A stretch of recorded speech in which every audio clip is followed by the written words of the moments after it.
السلام عليكم ورحمة الله تعالى وبركاته. أهلا وسهلا بكم في هذا الشرح الخاص بكيفية إدخال قناة الجزائر الأرضية بروغرام ناسيونال على قمر نيسات الناقلة لإقصائيات كأس إفريقيا.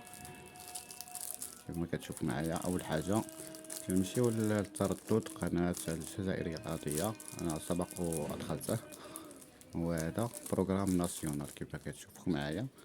هاد الشرح بالنسبة خاص للأجهزة ديال المورسات مثل إيكوسونيك أو دي جي كلاس. كما كتشوفوا هاد التجربة غادي نقومو بها على جهاز إيكوسونيك دي برو إي بي تي في. غادي نمشيو الآن، أول حاجة دخلنا تردد كما كتشوفوا هي كريبتي، كنمشيو للميني وكنهبطو مباشرة للأدوات أو أوتيليس، كندخلوها بالزر على اليمين وكنمشيو مباشرة لإفكاس ميني. من بعد كتطلع لنا هاد الخانة ديال إفكاس أوبيتاسيون كندخلو ليها.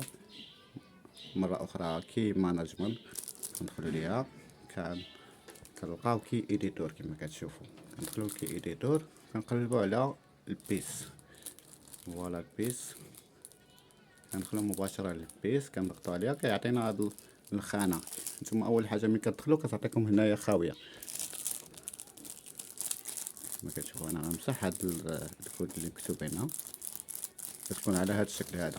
كنكتبو الكود ديال البيس ديال الجزائر الأرضية هو 11 14 0 4 6 8 10 12 14. ومن بعد كنكونفيرميو بالزر الأزرق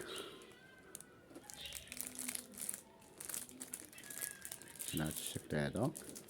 والقناة كما كتشوفوا متابعينا الكرام هي اشتغلت بشكل جيد.